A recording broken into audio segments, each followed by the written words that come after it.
Fin de espacio promocional y publicitario. Gonzalo Rosero. Credibilidad incuestionable. Yo creo en la radio. 842. En la revista digital Plan B, escrita por un sinnúmero de ecuatorianos, de académicos y analistas ecuatorianos, se preguntaba el otro día, no es tan lejano, se preguntaba, ¿cuál modelo de lucha contra la corrupción puede aplicar nuestro país, el Ecuador, para que se cumpla la promesa presidencial de combate frontal contra este cáncer social? ¿Cuál es el cáncer social? La corrupción, pues. Ese es un cáncer que está afectando a todo el espectro de la gente que vivimos en este hermoso territorio. Nos han venido influencias, nos han venido malos ejemplos, nos han traído especialmente por la vía de el narcotránsito y modelos equivocados, modelos que seguramente nos trajeron los propios europeos. Nos trajeron una serie de comunistas que viven en la Unión Americana con todas las comodidades de vivir en un escenario de primer mundo, pero que están inquietos y no saben qué hacer en poner cuadrantes ideológicos o de organización del Estado o de los estados que terminen con la desigualdad, que busquen que las cosas sean más justas, más equitativas. Y nos fueron a La Habana, le vendieron a Fidel. El señor comandante les dijo, me parece fantástico, se reunieron en el Brasil, acudieron todos, era un cuarto de hora muy favorable en donde la centroizquierda o la izquierda latinoamericana tenía las de ganar. Y bien por ello, dijimos, hace falta ya un respiro de equidad, de búsqueda de justicia social, a través de prácticas que señalen caminos de avance en la producción, en la productividad y en la legislación social, en las obligaciones que debíamos construir entre todos. Y han pasado los años que han pasado, que no son muchos, para la gravedad de este problema, y ahora nos encontramos con un Ecuador considerado uno de los países más corruptos del continente. Esto ya como muestra de el clímax de manoseo de la justicia, manoseo o vigencia de la impunidad. No han habido castigos y sanciones ejemplarizadoras para los protagonistas de este modelo de corrupción. Ha pasado a ser un modelo de corrupción. Y los países centroamericanos, el querido México, los países del sur o del continente, nadie se ha librado de la corrupción. Yo he invitado, señoras y señores, a los maestros Santiago Basabe y Milton Luna, distinguidos catedráticos y pensadores, quienes nos dan o nos van a dar más luces de lo que está ocurriendo en el mundo y en el continente con este tema de la impunidad respecto de la corrupción. ¿O hay este momento una lucha entre la corrupción y la impunidad, entre la impunidad y la corrupción? Es una batalla perdida esto de que la corrupción por lo menos cese en parte. Alcancemos el resto de ciudadanos que nos vamos acostumbrando a ser actores también, de alguna manera, disimuladamente, a ser actores de estas prácticas. No nos están, como decían nuestros abuelos, dañando los amigos de barrio, los que venían del otro barrio, que eran unos bandidazos.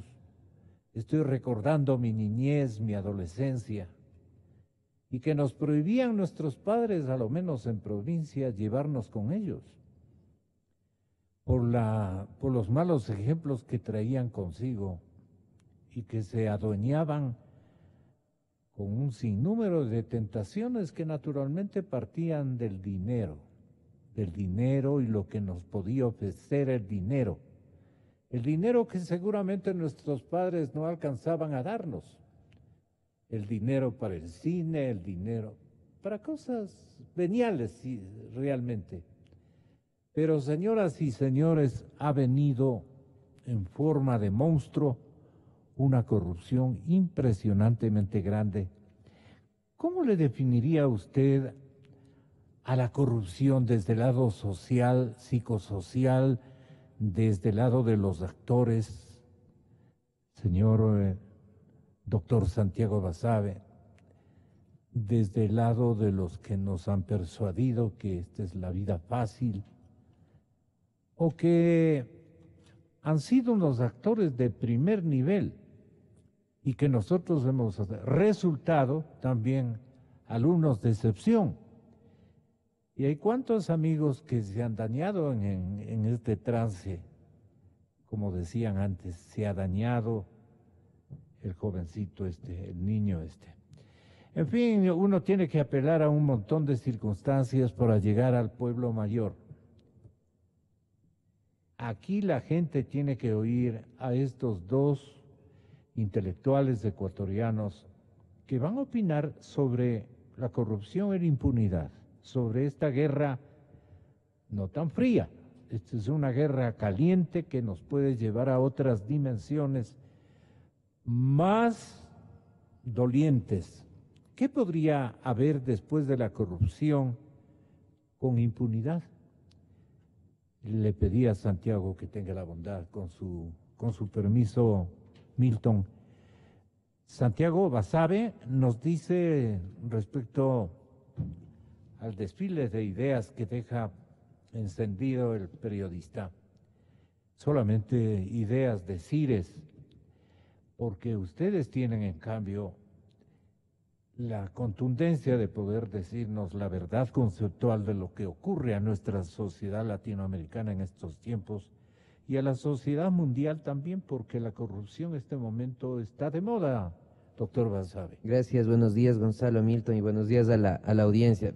A ver, yo creo que la corrupción en términos generales es un flagelo que transborda que va más allá de las fronteras y que es extremadamente difícil combatirlo. O sea, no es una cuestión fácil de desterrarla. ¿Por qué resulta difícil combatir la corrupción? Entre otras cosas, porque crear valores cívicos entre la ciudadanía, crear valores de respeto a lo público, asumir que lo público es de todos, asumir que debo respetar los bienes del otro y pedir a contrapartida el cumplimiento el respeto de mis derechos, es una cuestión que no se irradia, no se enraiza de forma simple en la sociedad, más aún cuando hay sociedades que en términos de valores están extremadamente debilitadas, como me parece es la ecuatoriana.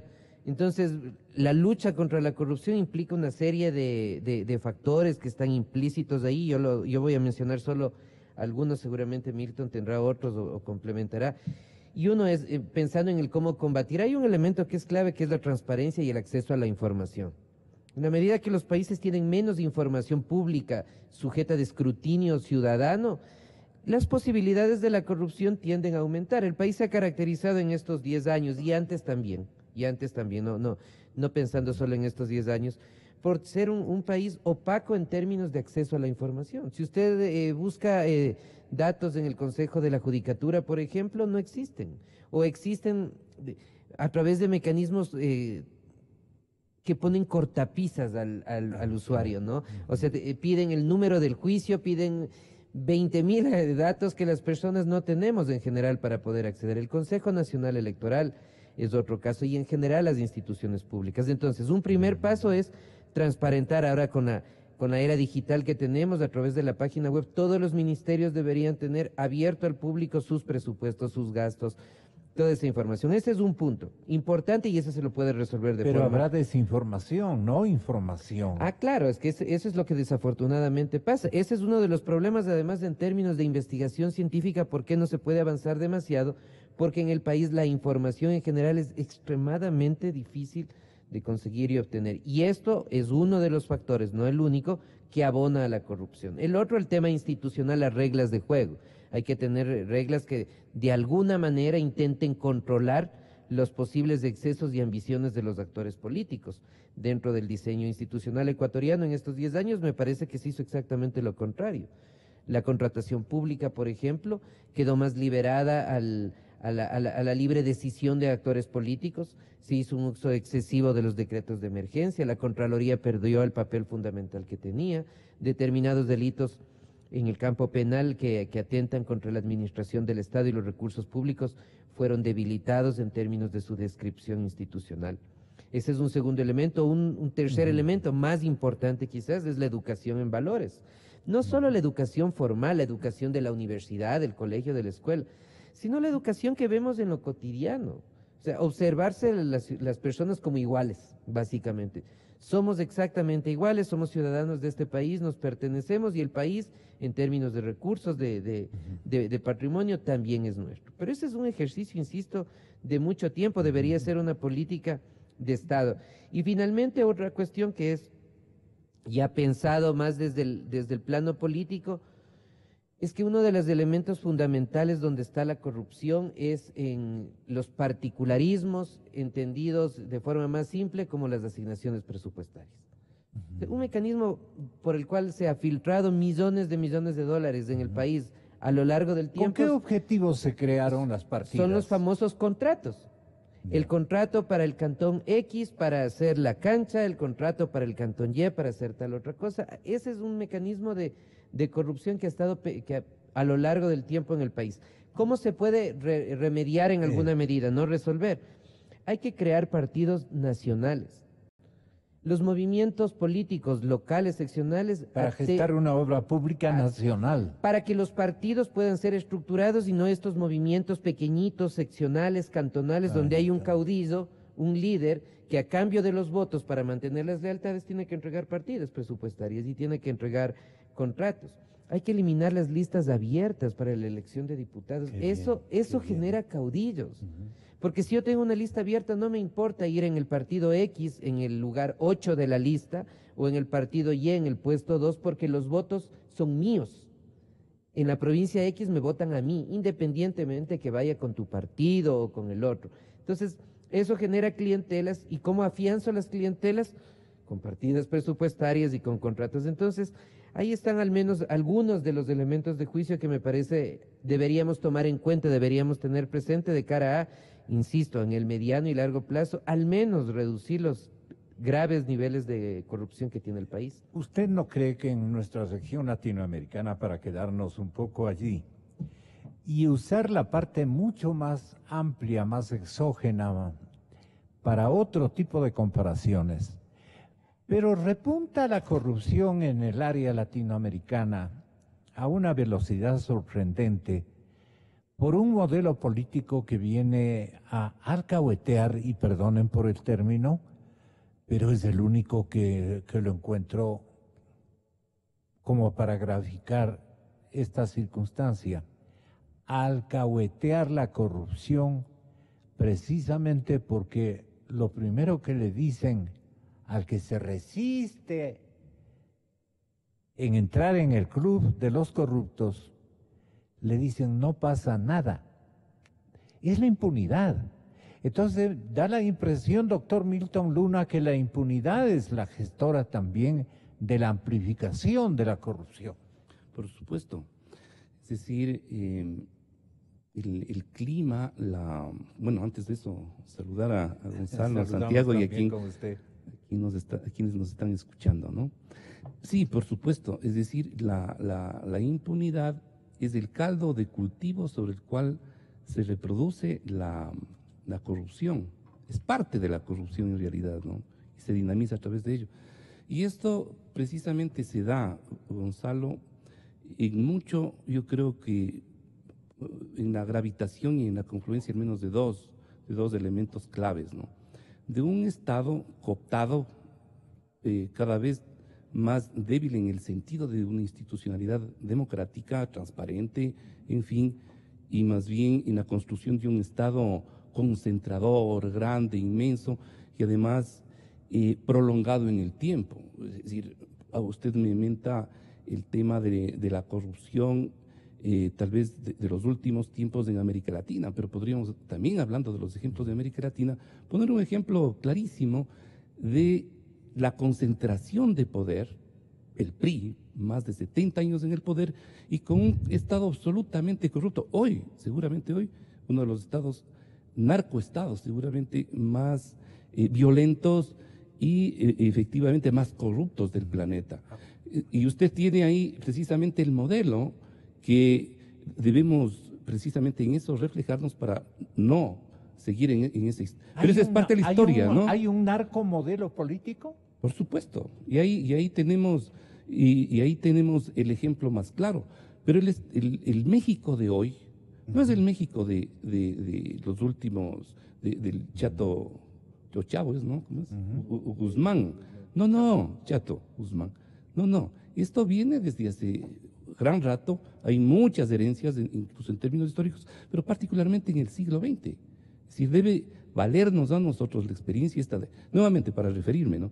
En el tema de la enorme concentración de poder y de un poder mafioso que finalmente va prolongándose en el tiempo, ¿no? Es decir, ahí viene el tema de la reelección indefinida y todo este tipo de mecanismos que se utilizan para después elegirse y reelegirse entre los mismos y generar todos los mecanismos para que efectivamente sean familias, grupos pequeños, se vayan afirmando en el poder, un poder que está asentado precisamente en la impunidad, en esa connivencia y efectivamente con este tipo de mecanismos de reproducción mafiosa, ilegal y no transparente del poder y de la riqueza. Pero para esto... Hay narcoestados, dicen, ¿no? Y les señalan, aunque sea con reojo y todo, les señalan a México y les señalan a algunos países centroamericanos, por ejemplo, ¿no es cierto? Dicen, son narcoestados. No se diga Venezuela, Venezuela, donde hay evidencias nítidas de que eso ha venido ocurriendo en los últimos años, inclusive en la época del comandante Chávez, dicen, ¿no? Bueno, si ha habido eso, quiere decir que también han habido capos, han proliferado los capos. Por supuesto. ¿Cómo los capos han sido descubiertos o amamantados por parte de la ciudadanía en unos esfuerzos electorales, en unas prácticas electorales masivas? Entonces, quiere decir que la gente, los votantes, la ciudadanía, las sociedades, las comunidades, están lamentablemente pensando que todo es cuestión de narcoestados, en el caso de la droga, o simplemente de delincuentes que van y disponen de los recursos que los presupuestos ellos mismos determinan. Todo claro. esto, ¿cómo se da, doctor? Se da cuando efectivamente desde el poder, además de la concentración de poder, para reiterar en esto, se produce un simultáneo y sistemático debilitamiento de la sociedad, es decir, y el control de la propia sociedad, bajo cantidad de mecanismos, ¿no? Desde los modelos económicos sociales, es decir, la compra desde el Estado de las conciencias de la gente, por ejemplo, a partir de la política de subsidios. ¿Sí? Esto que estoy hablando, este tipo de política desde los 90 va desde México hasta Chile, pasando por Colombia, Bolivia. pasando por Bolivia, donde una idea básica de la protección social fue transformada a la larga en un mecanismo de control y de reproducción del clientelismo. Entonces, ¿qué sucede con todo esto? Es decir, usted requiere de sociedades controladas a través de sistemas educativos que van efectivamente afirmando altísimos niveles de reproducción de este tipo de sociedad y de Estado, pero también de políticas sociales, también de políticas judiciales, también de un enjambre que va subyugando e incluso, yo creo que lo más grave e imperceptible es el tema de la cultura. Usted necesita reproducir esquemas de corte colonial, por ejemplo, el patriarcalismo, que es una herencia de la colonia, y otro tipo de estos fenómenos que son precisamente factores importantes que vienen desde hace 300 y 400 años y que son reproducidos el día de hoy precisamente en este tipo de modelos que no solamente son económicos, sociales, sino también culturales, afianzados del Estado, pero también reproducidos en la sociedad. Entonces, cuando uno piensa el tema de la corrupción es un tema altamente complejo. Por esto ¿cómo vamos a enfrentar la impunidad? ¿Cómo vamos a enfrentar la corrupción si no tenemos claro este panorama y por dónde precisamente conducir? Por eso es extremadamente importante este rato decir, bueno, en corto, mediano y largo plazo, ¿cómo vamos a democratizar y transparentar el Estado? Ya no solo sabemos a dónde hay que ir. ¿Usted podría responder esta gran interrogante? Pero también la sociedad. Doctor Basabe. A ver, yo creo que en el combate a la corrupción, cada uno en nuestros espacios y roles tiene cuestiones por hacer. O sea, los organismos de control, la administración de justicia tiene un espacio importante que hacer, los actores políticos tienen lo suyo que aportar, me refiero.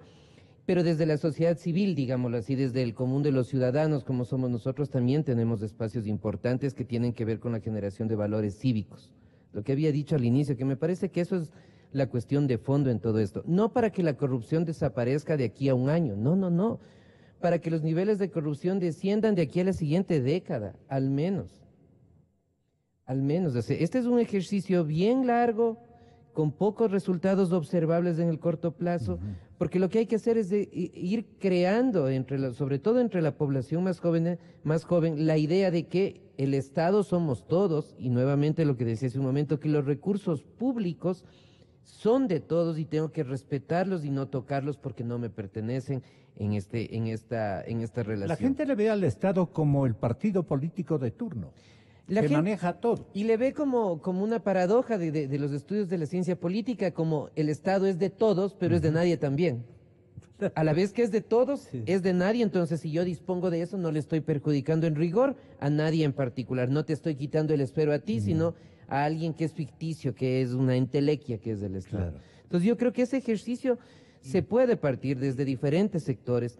Nunca vi en el país, o al menos no recuerdo, una campaña en términos de medios de comunicación, por ejemplo, en términos de educación formal en las escuelas, que pueda irradiarse sobre lo importante que es ser honesto. Por ejemplo, yo no sé si en algún momento hubo eso. Y digo, en la educación formal, pero también a través de los medios de comunicación, que existan cuñas permanentes donde qué bueno que es ser honesto, qué importante que es respetarle a tu país, respetarle al otro ciudadano, y una de las mejores formas de hacerlo, la tolerancia política y la tolerancia en general es otra, es respetar los bienes públicos. Yo creo que ahí, desde nuestros espacios, en las universidades, acá ustedes en los medios de comunicación, podríamos empezar a sentar las bases de algo que, insisto, no hay que tampoco crear una ilusión de que va a girar el país de hoy a mañana, va a ser Suecia o Dinamarca. No, pero puede empezar a dar pasos importantes en términos de que la gente, insisto, asuma el criterio de que lo público es de todos. ¿Usted qué opinaría finalmente? ¿Cómo Santiago, le entramos a la lucha? Sí, Santiago señalaba desde diferentes costados, y yo quiero retomar lo que señalaba Santiago, respaldar eso y decir lo siguiente, y también comentar algo que él preguntaba. Sí, por supuestamente ha habido en varios momentos, hablando al menos de los últimos 100 años, acciones desde el Estado y desde la sociedad que precisamente han apuntado como factor esencial de la creación de país y de la identidad el tema de la ética, el tema de la honestidad, en fin. Es decir, hace poquito yo colocaba y hacía más bien acuerdo que uno de los primeros textos textos de cívica que se dicta en más o menos, creo que es 1907, 1908, avalado por la Revolución Liberal, aspecto central en la formación de la gente, el compromiso con el país, el compromiso el compromiso ciudadano, es decir, la construcción de la ciudadanía desde la perspectiva del compromiso y la responsabilidad ética con el país. El tema de los valores, el tema de la honestidad. Si uno se pone a averiguar, esto también no solo es que fue propiedad del Partido Liberal que hizo la revolución, en esos mismos momentos, simultáneamente también desde la Iglesia, también desde otros organismos y desde la propia familia que nos estamos olvidando, ¿no? Se reproducía esto. Yo sí creo que al menos durante los primeros 50, 60 años del siglo XX, la educación como tal, con este influjo muy importante que se tuvo desde inicios de siglo, generó o creó generaciones de personas en el Ecuador que mantenían efectivamente como signo fundamental de su vida la honestidad, sea desde el obrero hasta los más altos niveles, sin querer decir esto que siempre ha habido y habrá corruptos, porque el tema del mal es como parte, es como natural al ser humano. Claro. Pero ayer se hizo en la Universidad Católica precisamente un homenaje, cerrando una exposición sobre Velasco Ibarra, ¿no? Es decir, más allá de una serie de críticas que se pueda hacer a la gestión, una serie de cosas, nadie puede negar la condición de este sujeto histórico tan trascendental para el país, que tuvo como norma fundamental el desprendimiento, por ejemplo, de lo material y la no acumulación de recursos y de plata. Y le obsequiaba a alguna madre de familia de clase popular o media un billete de 5, y él pensaba que le estaba entregando una fortuna. Ya en esos tiempos el billete de 5 vendría a ser una especie de billetito de $1, así hasta menos, una moneda. Eso quiere decir que los cuadros políticos, los hombres que manejaban el destino de nuestro país tenían otra formación. Tuvieron, por supuesto, y esto hay que reconocerlo, es decir, cuando yo manejo más el tema de educación, efectivamente, desde la historia, desde la sociología también, sí podemos afirmar con muchísima certeza que al menos hasta los primeros 60 años hubo calidad de la educación en esta dimensión, no solo conociendo bien las matemáticas y el lenguaje y las ciencias naturales, sino conociendo y reproduciendo los valores, es decir, los valores, los principios. Y esto me parece de crucial importancia colocarlo hoy sobre la mesa de discusión, porque no podemos reinventar un país desde la nada, porque en este país sí han existido precisamente acciones desde el Estado y desde la sociedad, y particularmente yo diría también han existido individuos, organizaciones que han construido todo esto, y tenemos gente, tenemos líderes, por ejemplo, podemos hablar tanto de personas anónimas, podemos hablar incluso de nuestros padres y también de líderes políticos importantes de décadas anteriores que han signado con su ejemplo, que han colocado con su ejemplo el tema de la honestidad.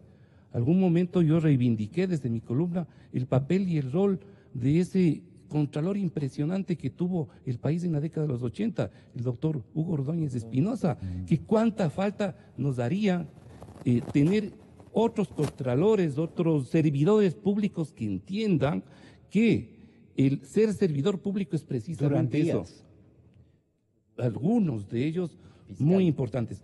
En otras palabras, hay valores, hay un acumulado de valores en el país. No solamente hay corruptos, hay miles y millones y también hartos víveres. Ojalá otro momentito podamos hablar del otro lado de la moneda, que me parece muy significativo, especialmente en el papel que cumplan las universidades ecuatorianas. Y la educación en general. Y la educación en general. Señoras y señores, la muerte buena, el fin del dinero electrónico, nos comentan en Clarito Está, Sebastián Oleas y Vicente Albornoz. Clarito Está.